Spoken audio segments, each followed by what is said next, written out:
அவள்தான் உன் அன்னையே, உனக்காய் ஜெபிப்பவளுமே, உன் ஆன்ம வாஞ்சையுமாய்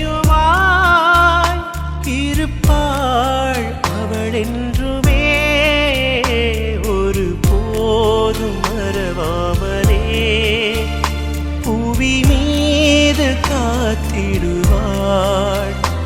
ஒரு போதும் மறவாமலே புவி மீது காத்திடுவாள். புகழ்வாய் மனமே, இசைப்பாய்